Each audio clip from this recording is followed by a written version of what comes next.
बिस्मिल्लाहिर्रहमानिर्रहीम, अस्सलाम वालेकुम। आप देख रहे हैं प्रोग्राम पब्लिक ओपिनियन और मैं हूं आपके साथ ज़रिया आमिर खान। जनाब, हर गुजरते दिन के साथ सुप्रीम कोर्ट के जजेस के दरमियान तकसीम बढ़ती चली जा रही है। आज सुप्रीम कोर्ट में आर्टिकल 63A नजरसानी केस की समाअत हुई। समाअत के लिए 5 रुकनी बेंच तश्कील दिया गया था, मगर जब समाअत का आगाज हुआ तो जस्टिस मुनीब अख्तर कमरा अदालत में नहीं आए और उन्होंने रजिस्ट्रार सुप्रीम कोर्ट को खत लिखकर बेंच में बैठने से माजरत कर ली। जस्टिस मुनीब अख्तर ने अपने खत में बेंच की तश्कील पर सवाल उठाते हुए लिखा कि प्रैक्टिस एंड प्रोसीजर कमेटी ने बेंच तश्कील दिया है, नई कमेटी के तश्कील करदा बेंच का हिस्सा नहीं बन सकता। बेंच में बैठने से इनकार नहीं कर रहा, बेंच में शामिल न होने का गलत मतलब न लिया जाए। मेरे खत को नजरसानी केस रिकॉर्ड का हिस्सा बनाया जाए। चीफ जस्टिस काजी फाइज ईसा ने जस्टिस मुनीब के खत पर रिमार्क्स दिए हैं कि ऐसे खत को अदालती रिकॉर्ड का हिस्सा नहीं बना सकते और ना ही रवायत है। जस्टिस मुनीब का खत अदालती फाइल का हिस्सा नहीं बन सकता। मुनासिब होता जस्टिस मुनीब अख्तर बेंच में आकर अपनी राय देते। चीफ जस्टिस ने मजीद कहा कि जस्टिस मुनीब अख्तर को बेंच में वापस लाने की कोशिश करेंगे वरना बेंच तश्कील दे देंगे, जिसके बाद समाअत को कल तक के लिए मुलतवी कर दिया गया। बज़ाहिर तो यही लग रहा है कि अब कल नया बेंच ही इस केस की समाअत करेगा। ताहम खत में जो एतराजात उठाए गए हैं वो बहुत अहम है और सिर्फ यही नहीं, सुप्रीम कोर्ट ने इलेक्शन कमीशन की दरख्वास्त मंजूर करते हुए पंजाब में इलेक्शन ट्रिब्यूनल्स की तश्कील से मुताल्लिक लाहौर हाई कोर्ट का फैसला कलअदम करार देने का भी फैसला सुना दिया है और यह फैसला 5-0 की अक्सरियत से सुनाया गया। जहां ये दोनों टॉपिक प्रोग्राम का हिस्सा होंगे तो वहीं पर यह भी आपको बताएंगे कि हुकूमत भी आईनी तरमीम के लिए पहले से ज्यादा मुतहर्रिक है और पहले ही इंदिया दे चुकी है कि अक्टूबर के पहले हफ्ते में आईनी तरमीम लाएंगे। आईनी अदालत के कयाम को लेकर बिलावल भुट्टो इस मामले को फ्रंट फुट पर लीड कर रहे हैं।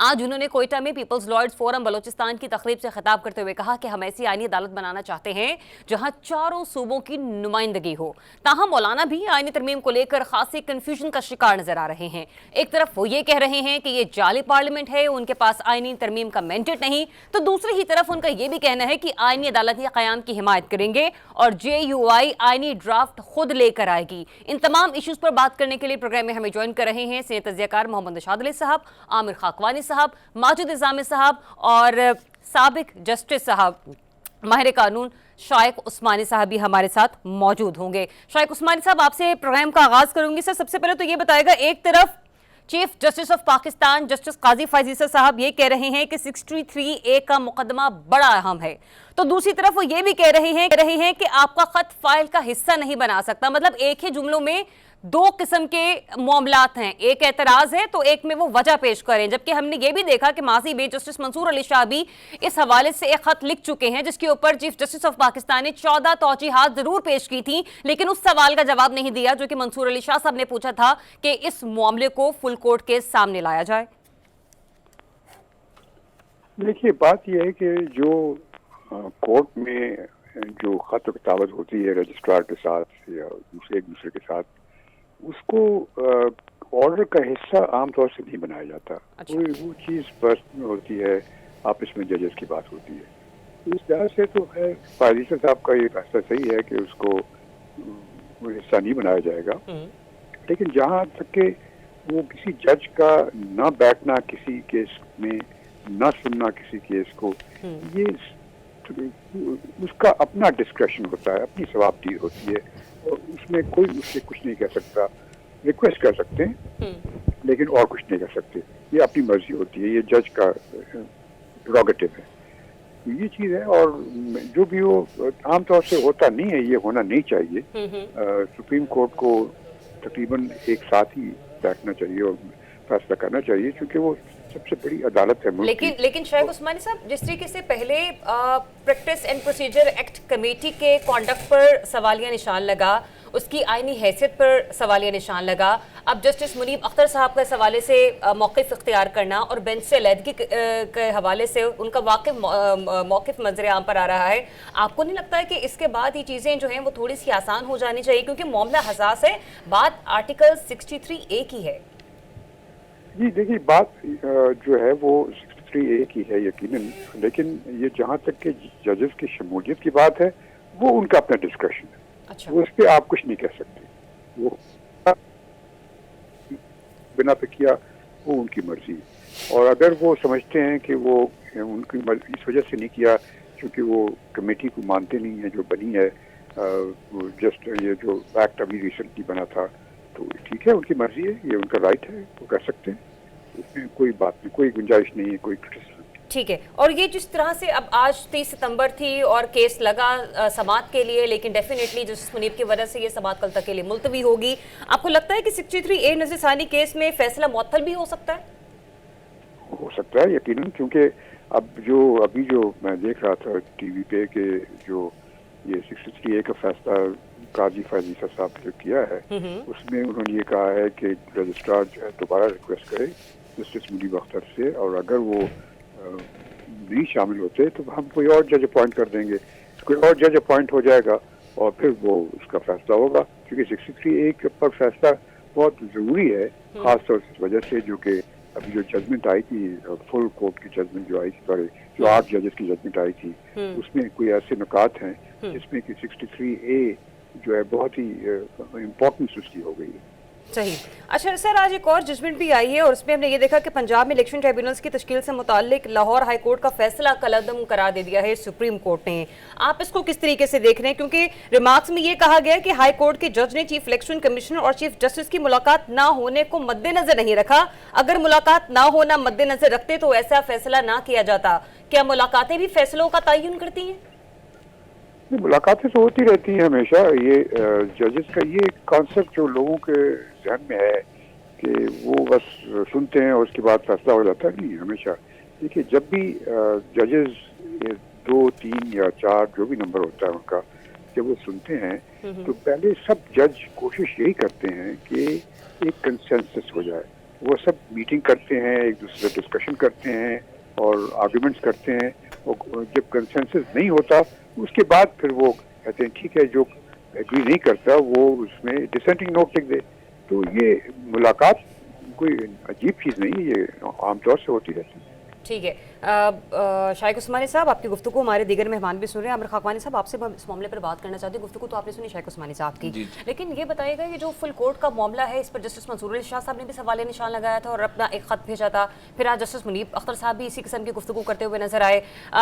दोनों ही मोअज़्ज़ज़ चीफ जजेस हैं जो कि सुप्रीम कोर्ट में अपना एक ओहदा रखते हैं। मान भी लिया जाए कि जो इस वक्त आईनी अदालतों के हवाले से भी गुफ्तगू हो रही है और जिन केसेस के हवाले से 63A के हवाले से बातचीत हो रही है, इनकी बेस तो पॉलिटिकल है, लेकिन ये मामलात आईनी और कानूनी हैं। आपको नहीं लगता कि एड्रेस करना चाहिए जस्टिस मुनीब अख्तर साहब के भी इन तमाम मौक़िफ़ को या उनके सवालात को? देखिए, जस्टिस मुनीब अख्तर साहब का मैंने अभी सुनी जी इनकी जस्टिस उस्मानी साहब की बात।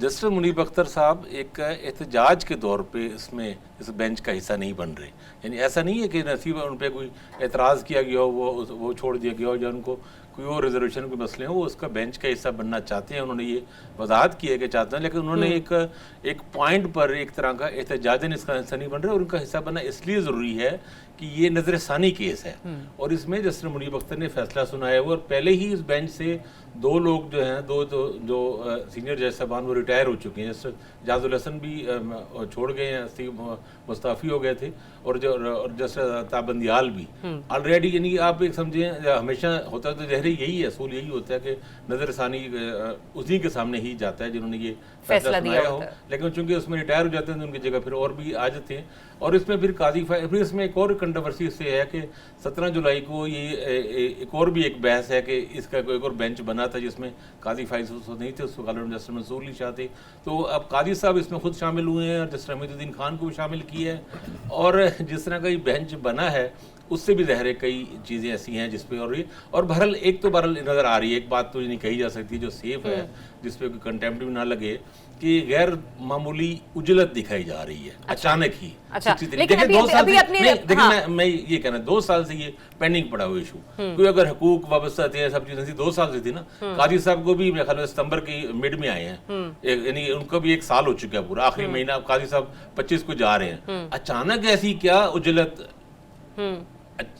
अच्छा अचानक ही क्या मैंने अभी अपने सवाल को आपके सामने रखते हुए ये कहा था कि इस केस की नौयत जो इसकी बेस है ना वो पॉलिटिकल है, लेकिन मामलात आईनी और कानूनी है जो कि खासे पेचीदा है। माजिद निज़ामी साहब, बात फिर वही घूम फिर कर आ जाती है कि खतों कताबत का मामला जो है वो मज़ीद बढ़ता चला जा रहा है, जिसके बाद सवाल निशान बढ़ेंगे और अवाम में भी एक तजस्सुस पाया जा रहा है। जी बहुत शुक्रिया।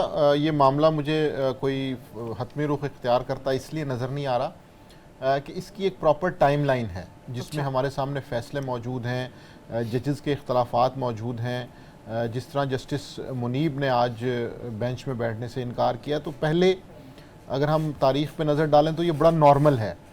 लोग मुख्तलिफ़ वजूहात की बिना पे माजरत कर लिया करते थे और उसकी बिल्कुल ख़बर नहीं बनती थी। लेकिन जिस तरह से इन सारे मामलात पे रिस्पॉन्स आया, जस्टिस काजी फ़ाइज़ ईसा ने रद्द-ए-अमल दिया कि हमें छुट्टियों की तनख्वाह नहीं मिलती, तो उससे पता चलता है कि कुछ ज़ाती मामलात भी ऐसे हैं कि जिनकी वजह से स्कोर सेटल किया जा रहा है। और उसमें जब हमें ये तकसीम बढ़ती भी नज़र आती है तो फिर हमें जजेस की आपसी सियासी या जाती मामलात, या फिर ये इशारा किसी और तरफ? जी बिल्कुल, जजेस के मामलात पर ही इस वक्त बात कर रहा हूँ मैं। और उसकी वजह ये है कि जब सुप्रीम कोर्ट के बेंचेस के ऊपर मुबैना तौर पे ये इल्ज़ामात लगना शुरू हो जाएं कि ये हम ख्याल बेंच है या यहाँ पर पहले इस तरह से रवायात थी अब चेंज हो गई हैं, तो जब हम इस पूरी टाइमलाइन को फॉलो करते हैं तो फिर इसके अंदर हमें कशीदगी बढ़ती भी नज़र आती है। मुझे ऐसे नहीं लगता कि इसके ऊपर कुछ चीज़ें सेटल डाउन होंगी। उसकी वजह यह है कि जाते वक्त जस्टिस काजी फ़ाइज़ ईसा को मेरा ख्याल है कि चीज़ों को क्लोज करना चाहिए था। अच्छा। लेकिन जिस तरह से वो फ्रंट फुट पे खेल आपको रहे लगता है वो हैं, जा रहे हैं, आप जिस तरह से वो क्लोज करना फ्रंट चाहिए फुट था? पे खेल रहे हैं, उससे लगता है कि ये मामलात उतनी आसानी से या सादगी से मेरा ख्याल है निमटने वाले नहीं हैं। सही। रुशाद साहब, माजिद जामी साहब बड़ी खूबसूरती से कह गए कि वो जा रहे हैं तो उन्हें ऐसा नहीं करना चाहिए था। मेरा तो वैसे सादा सा सवाल एक ये भी है कि आपको लगता है कि वो जा रहे हैं, और दूसरा ये भी कि जैसे जस्टिस मंसूर अली शाह साहब ने भी अपने एतराज़ात उठाए थे ना practice and procedure act committee के हवाले से, तो आज काजी फ़ाइज़ ईसा साहब का खुद इस बेंच का हिस्सा बन जाना मुनासिब ना होता कि जस्टिस मंसूर अली शाह साहब इस बेंच का हिस्सा होते? देखिए, उन्होंने इस बात की जो जवाब दिया आज समाअत के दौरान, उन्होंने कहा कि चीफ जस्टिस जो थे साबिक, उनको मैंने रिप्लेस कर लिया और जो भी कमेटी ने उस वक्त फैसला किया उस हिसाब से बेंच की तश्कील की गई है। दो बातें बड़ी अहम हैं इस सारे किस्से के अंदर। एक, जिसकी तरफ अभी माजिद साहब कह रहे थे कि ये मामला जो है वो हमें आगे की तरफ बढ़ता नज़र आता है, तकसीम की बात कर रहे हैं, जो जजेस के दरमियान तकसीम है। फिर हमने ये भी देखा था कि आपको याद होगा माजिद साहब ने अभी हम ख्याल बेंच की एक टर्म जो है आपके सामने रखी, ये बड़ी मशहूर हो चुकी थी जो साबिक चीफ जस्टिस हैं उनके दौर में भी और उससे पहले भी ये हमारे सामने ये मामला रहा है। उस वक्त भी फैसले हो रहे थे, अगरचे कि ये तनकीद मौजूद थी, अगरचे कि ये बात होती थी, लेकिन फ़ैसले होते थे। तो मेरा ये ख्याल है कि मुझे ऐसा कुछ नहीं नज़र आ रहा कि जी ये इस मामले के अंदर ये 63A की तशरीह से मुतल्लिक कोई मामला तूल इख्तियार करेगा। और आपको आमिर साहब ने भी कहा है कि एक उजलत जो है वो समहाउ नज़र आ रही है। सो इसलिए ये फैसला जो है ये आपके सामने नज़र आ जाएगा, क्योंकि इस फैसले के ऊपर बहुत सी चीज़ें टिकी हुई हैं। ये फैसला सिर्फ एक 63A की तशरीह का नहीं है, अगरचे कि उसके ऊपर भी बड़े मामला हैं। यानी जब ये फैसला आया था उस वक्त भी बड़ी तनकीद हुई थी, बहुत से लोग इससे डिसएग्री करते हैं, जिसका जो भी ओपिनियन है वो उससे साइड पर लेकिन बड़ा एक आलमिया पैदा हो गया है कि स्पीकर हो या फिर कौमी असम्बली के दीगर अरकान मेंबर हो जिन्होंने खुद से एक बिल पास किया हो, कभी वो उस बिल के हवाले से उस चीज़ को मद्देनजर नहीं रखते, अपने ही हाथों से बनाया गया कानून जो है उसको ख़त्म करने की बातें करते हैं, उसको कहते हैं कि चलिए री राइट हो जाएंगे अब क्योंकि उन्हें सूट नहीं करा तो ऐसा कर लिया जाए। और बिल्कुल ही ऐसा हम अदालती फैसलों के हवाले से भी देख रहे हैं कि अदालतें पहले कुछ और फैसला देती हैं, लेकिन जब देखती हैं कि इसी मामले पर किसी खास अंदाज से जो है वो प्रोपेगेट किया जा रहा है तो दोबारा बेंच बना देती हैं, फिर दोबारा हेयरिंग शुरू कर दी जाती है। मतलब ये समझ से बाहर है। इसी को एवोल्यूशन कहते हैं, यही इर्तिका का अमल है। देखिए, आप अपने काम को करते हैं, उसके नताइज को देखते हैं, उससे सबक सीखते हैं और आगे बढ़ते हैं। इसमें जो इम्पॉर्टेंट पहलू होता है वो ये है कि इसके अंदर क्या आप पॉजिटिवली ऑब्जेक्टिविटी आपके सामने है या आप किसी और मकसद के लिए ऐसा कर रहे हैं। अगर फ़र्ज़ कीजिए कि पॉलिटिशियंस एक काम करते हैं और उसके नताइज उस तरह के नहीं हैं जिस तरह के नताइज वो एक्सपेक्ट कर रहे थे, तो यकीनन उसमें आपको तरमीम करनी पड़ेगी। अगर वो फ़र्ज़ कीजिए कि अगर वो ना करें तो फिर आप ये कहेंगे कि ये किस किस्म के सियासतदान हैं। मफाद में होनी चाहिए या सियासी जमातों के मफाद में होनी चाहिए? अभी तो मैं इस बहस में नहीं आ रहा कि वो मफाद में है या नहीं है। मैं ये कह रहा हूँ कि अगर कोई काम किया गया, उसका नतीजा आपके सामने आया, वो आपकी मर्जी के मुताबिक नहीं था, तो आप ये सोचना शुरू कर देते हैं कि आप इसके नताइज जो है वो किस तरह से उसका जो जैसे कहते हैं ना कि मतलूबा नताइज कैसे हासिल कर सकते हैं, उसके लिए आप फिर फर्दर काम करते हैं। इसी तरह से जजेस के मामलात भी हैं, इसी तरह से आपके जो दुनिया का सारा निज़ाम है वो इसी बुनियाद पर चलता है कि आप कोई काम करते हैं, करने के बाद उसके नताइज आपके सामने आते हैं, फिर उससे या आप लर्न करते हैं। अब आप मेरे से वो एस्पेक्ट पूछ रही है जिसमें ये कहा जाए कि मैं ऑब्जेक्टिविटी मेरे पास मौजूद थी या नहीं थी, यानी वो अवाम के फायदे के लिए था या नहीं था। तो ये फैसले जब भी आते हैं अवाम के लिए, जो कोर्ट्स फैसले करती हैं, कोर्ट्स इसलिए फैसला नहीं करती कि ये अवाम के फायदे में है या नहीं है। कोर्ट्स ने आइन और कानून, जो गिवन आइन है, तमाम दुनिया की अदालतें जो है वो आइन, गिवन आइन के हिसाब से, ये जो अभी आपने कमेटी की बात की थी, आज समाअत के दौरान जो अली जफर साहब से जब ये सवाल हुआ, लेकिन उस्ताद साहब मेरी बात सुनिए ना, जब ये सुप्रीम कोर्ट ने पहले फैसला दिया था 63A के हवाले से, ठीक है, तो क्या तब जो फैसला दिया गया वो आइन के मुताबिक नहीं था, वो कानून के मुताबिक नहीं था? देखिए बात को समझें कि आइन के मुताबिक ही सारा कुछ हो रहा होता है। आपने कब ये कहा कि गैर आइनी, जब जैसे ही गैर आइनी तौर पर होगा तो मसाइल खड़े हो जाएंगे। 63A का फैसला आया, जिन्होंने दिया उनके ख्याल में वो आइन के मुताबिक था, लेकिन जब उस पर तनकीद हुई और उससे जो नताइज सामने आए, उसके तब ये एहसास हुआ कि इसके अंदर कोई गड़बड़ है, यानी ये जो तशरीह है ये आइन के मुताबिक है या नहीं है, ये फैसला अब होगा। इसी तरह से अब ये 8 जजेस का फैसला है, उस पर कुछ लोग जो है उससे एग्री करते हैं, कुछ डिसएग्री करते हैं, लेकिन उसके नताइज से ये तय होगा कि ये फैसला ठीक है या गलत है। इसी तरह से कमेटी के अंदर मैं जो बात आपको कह रहा था कि चीफ जस्टिस ने अली जफर साहब से पूछा कि क्या ये मुमकिन है कि जब फर्ज कीजिए कि ये काम कमेटी कर रही है, क्या ये मुमकिन है कि ऑर्डिनेंस आए और जो अदालत उसको तस्लीम ना करे? तो ये नहीं कहा जा सकता कि अदालत ने उसको इंप्लीमेंट करना है।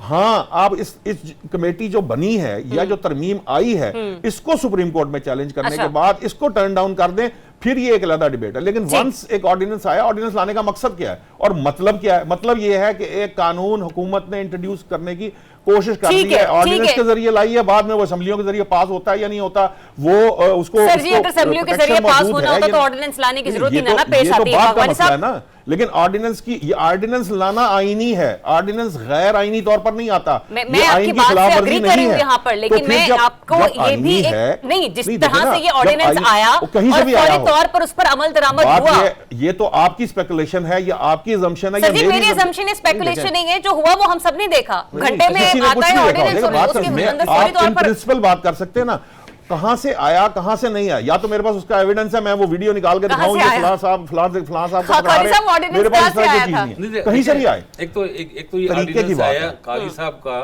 खुद माजी में ऑर्डिनेंस पे सबसे ज्यादा क्रिटिसाइज करते रहे हैं। काजी साहब माजी में खुद ये कहते रहे हैं कि जो चीफ जस्टिस के बाद जो 2 सीनियर मोस्ट जजेस हैं उनको अहम बेंचेस में शामिल नहीं किया जाता। अब वो खुद उनकी उन्होंने मंसूर अली शाह को नहीं डाला, मंसूर अली शाह को इस बेंच में शामिल करते जस्टिस अमीनुद्दीन खान की जगह से शायद मुनीब अख्तर भी रह जाते।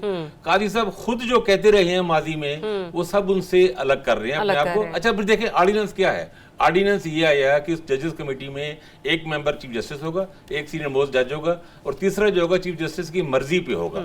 अब ऑर्डिनेंस में ये नहीं कहा कि तीसरे जज को चीफ जस्टिस ऑर्डिनेंस आते ही 1 घंटे में निकाल बार करें, ये तो कतई नहीं कहा ना। चीफ जस्टिस से 1 साल उसे ना कमेटी में चेंज करें, तो ये तो नहीं कहा गया ना। तो काजी साहब ने उजलत के साथ नहीं, लेकिन बात ये अगर 1 घंटे बाद करना नहीं, हकवानी साहब अगर 1 घंटे बाद करना गैर कानूनी है फिर हम उस पर आर्गुमेंट कर सकते हैं। बात नहीं है, हमेशा बात तो मैंने तो ये बात कही थी, चीजों का चीफ जस्टिस ने क्या किया क्या नहीं किया होता है ना। या तो आप कहें कि चीफ जस्टिस ने ये काम गैर कानूनी है, फिर तो मैं आपकी बात से एग्री कर जाऊंगा। देखिए बात फर्ज कीजिए 1 घंटे बाद कर लिया, अब मैं तो ये कह रहा, ये कानूनी है इसलिए तो वो तो हो सकता है। गैर कानूनी नहीं कर। एक तो ये है कि आप बाई बुक चल रहे होते हैं।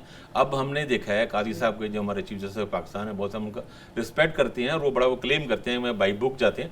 कई जगहों पे लगता है कि वो मतलब लोग उससे इस बात से इतना एग्री नहीं कर रहे होते। एक चीजों की एक मॉरल स्टैंडिंग भी होती है ना, मतलब ऑर्डिनेंस है, ऑर्डिनेंस कानूनी है, बिल्कुल आईनी तौर पे ऑर्डिनेंस जारी किया जा सकता है, लेकिन असेंबली के होते हुए असेंबली, लेकिन देखें जब असेंबली सेशन हो रहा होता है या अभी 3 दिन पहले सेशन हुआ होता है तो ऑर्डिनेंस को पसंद नहीं किया जाता। ये ऑर्डिनेंस की उसकी एक इखलाकी तौर पे ये एक आला अरफा बात नहीं है। असेंबली मौजूद है, सेशन देखिए एतवार को नहीं, मैंने सिर्फ ये और अपने फैसले में ये भी कहा था कि हंगामी सूरत हाल में आप ऐसा कर सकते हैं। आपकी बात ठीक कह रहे हैं, सदर को हक हासिल है, सदर ने कानून कहते हैं, सदर ऑर्डिनेंस कर दिया। अदालतें उसको पसंद नहीं करती, अदालतें पसंद नहीं करती, वैसे भी पार्लियामेंट की भी तौहीन है, पार्लियामान के दौरान भी ये नहीं होना चाहिए। हम इससे एग्री नहीं करते। मतलब मिसाल के तौर पे अगर आप मुझसे ये सवाल कर लें कि जी ऑर्डिनेंस लाना चाहिए नहीं, तो मैं कहूंगा यार ऑर्डिनेंस नहीं लाना चाहिए। जब आपके यहाँ जमहूरियत मौजूद है, आपकी असम्बलियां मौजूद है, फिर आपको जरूरत नहीं। लेकिन मिस्टीरियस हो गया, लेकिन मैं इसको गलत भी नहीं कह सकता, क्योंकि ये क्यों रखी गई आइन में प्रोविजन, उसकी कुछ वजूहात है, कुछ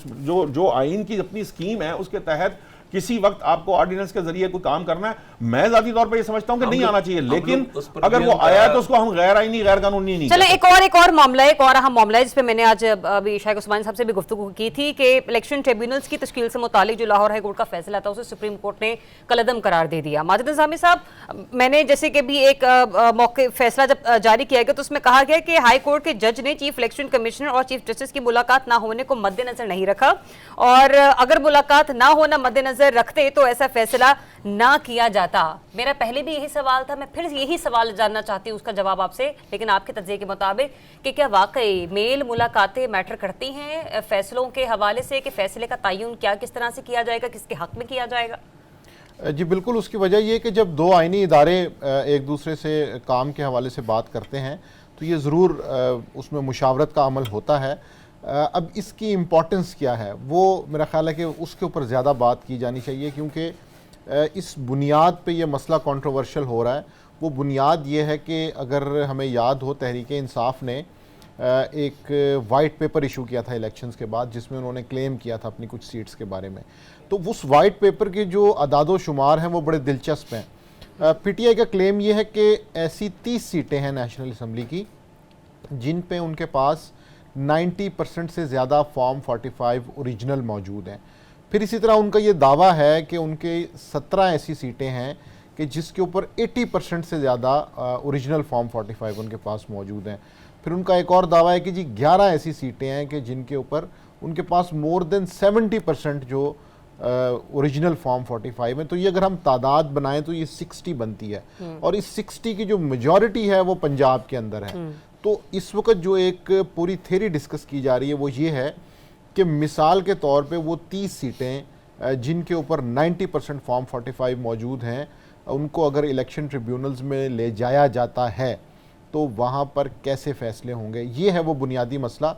और असूलन तो इलेक्शन ट्रिब्यूनल्स का काम इलेक्शन के फौरी बाद शुरू हो जाता है, और अब तक मेरा ख्याल है कि 4-6 महीने के बाद 6 महीने के अंदर उसको कंप्लीट भी हो जाना चाहिए। लेकिन चूंकि सियासी सूरत-ए-हाल हमारे सामने है तो ये सारा मामला, मेरा एक सवाल ये भी, तो ये मामला तो इलेक्शन ट्रिब्यूनल्स ने देखना है, लेकिन जिन मामलों को सुप्रीम कोर्ट खुद निपटा चुकी है उन पर अमलदारी जो है वो किसके उसमें आती है, किसकी जिम्मेदारी है कि वो उसके ऊपर इम्प्लीमेंट करवाया है, कि सुप्रीम कोर्ट की, इलेक्शन कमीशन की, मौजूदा हुकूमत की, किसकी?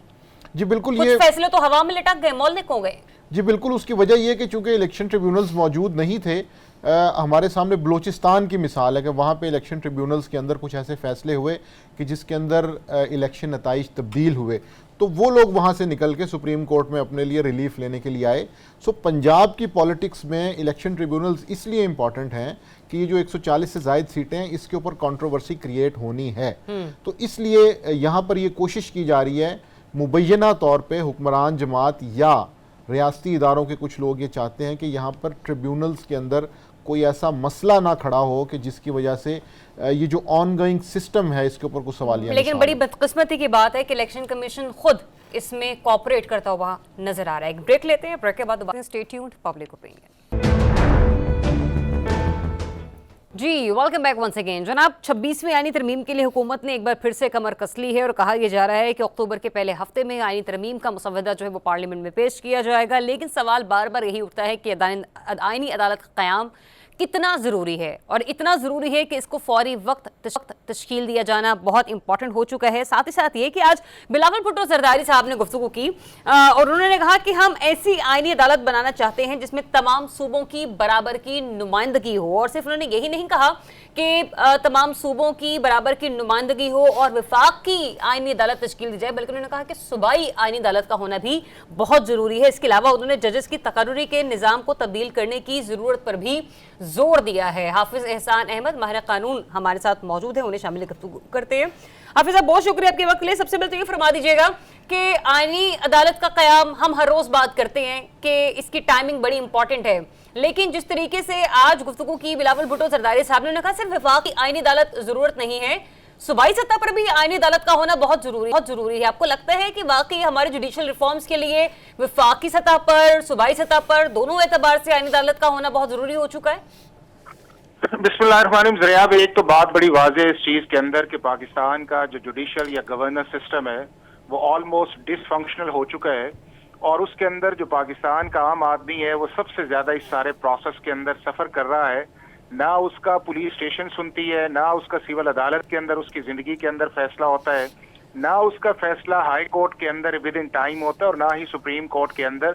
और सुप्रीम कोर्ट के अंदर तो ये है कि एक उसका केस फिक्स जो फर्स्ट हियरिंग है उसके लिए उसे एक एक साल जो है वो वेट करना पड़ता है।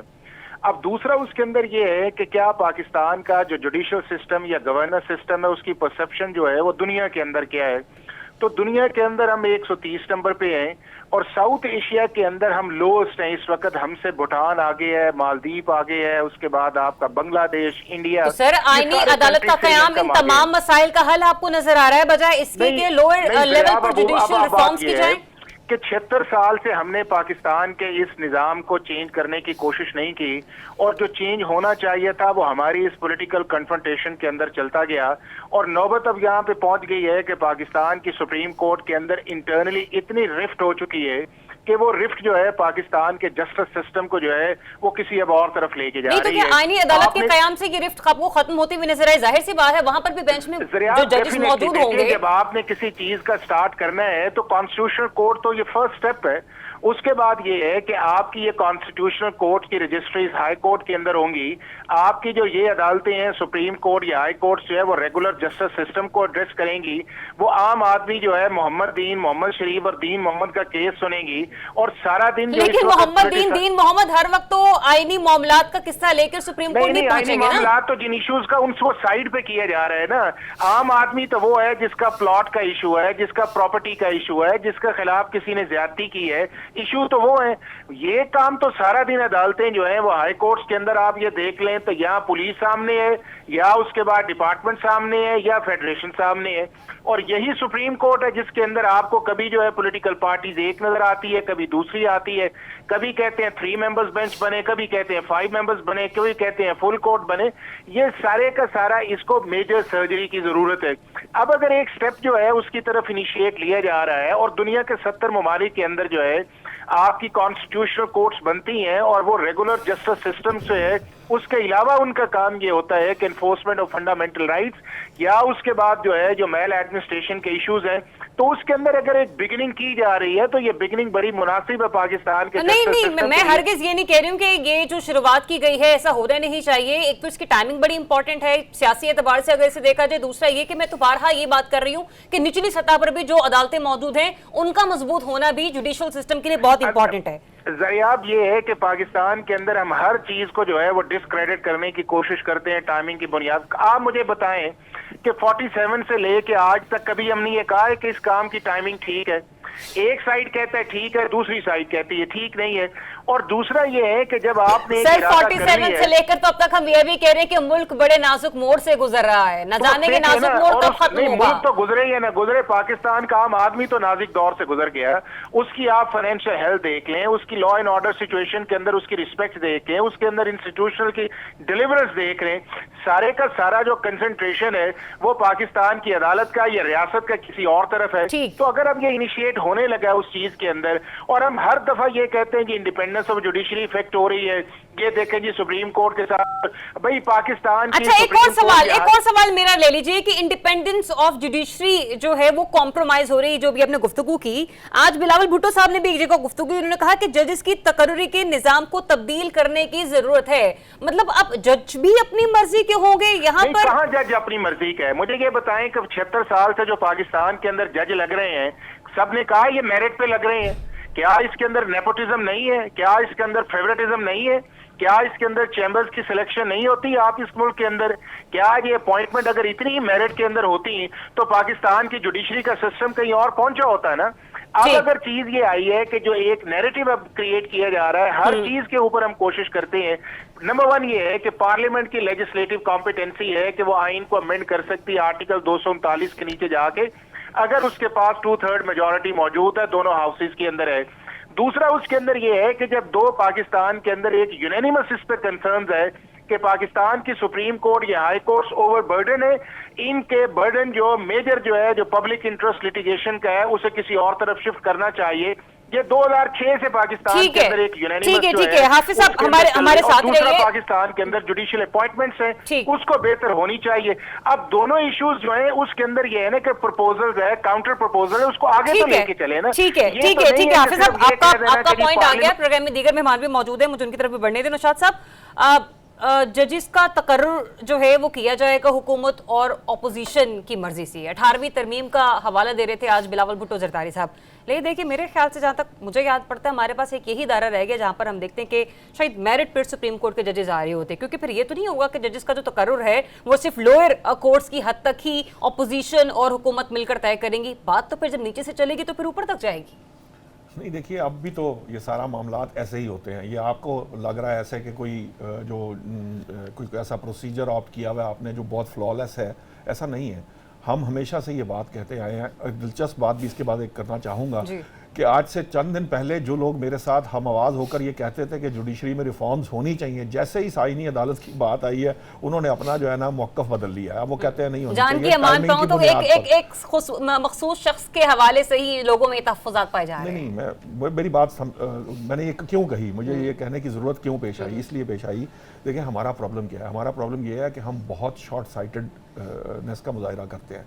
बात यह है कि ये जो जिस सियासी एक जमात को आज कोई फ़ायदा उससे हासिल हो सकता हो रहा हो, कल दूसरी सियासी जमात भी जो है वो हुक्मरान हो सकती है, परसों तीसरी जमात भी हो सकती है। ये हमारे यहाँ प्रॉब्लम ये है कि हमें एक कौमों की ज़िंदगी में 1, 2, 3 साल या 5 साल का अरसा जो है वो बहुत बड़ा अरसा नहीं होता। यही जो शॉर्ट साइटेडनेस है, यही जो हमारा जो ये उतावलापन है, इसने हमें इस हाल को पहुंचाया है कि हमें ये समझ ही नहीं आती कि हमें असूल की बुनियाद पर बात करनी है। आज से अगर 15 दिन पहले जुडिशरी या 20 दिन पहले इस ऐलान से पहले अदालती ये आईनी अदालतों से पहले अगर जुडिशरी में रिफॉर्म्स चाहिए थी तो आज वो कैसे हो गया कि वो नहीं चाहिए। अब जो जमातें ये चाहती हैं उन्हें इससे इनकार नहीं करना चाहिए। हाँ, उन्हें मिल बैठकर ये बात करनी चाहिए कि फर्ज कीजिए कि अगर कोई मामला मेरी नजर में उसको ए नहीं होना चाहिए, उसको बी होना चाहिए। चले, आपने मिल बैठकर बात करने के हवाले से गुफ्तगू की ना, बात को आपस में मिल बैठकर तय करके वो रिफॉर्म्स कर गुजरनी चाहिए। कोई तो वक्त आएगा कि हमें ये करना पड़ेगा। ठीक है खकवानी साहब, ये रिफॉर्म्स होते भी आपको नजर आ रही हैं तो उसका तरीकाकार क्या होगा? क्योंकि अभी 63A का केस भी लगा हुआ है और दूसरी तरफ मौलाना, पीटीआई और बिलावल भुट्टो जरदारी साहब भी कह रहे हैं कि हम एक नया आईनी ड्राफ्ट जो है उसको तैयार कर रहे हैं।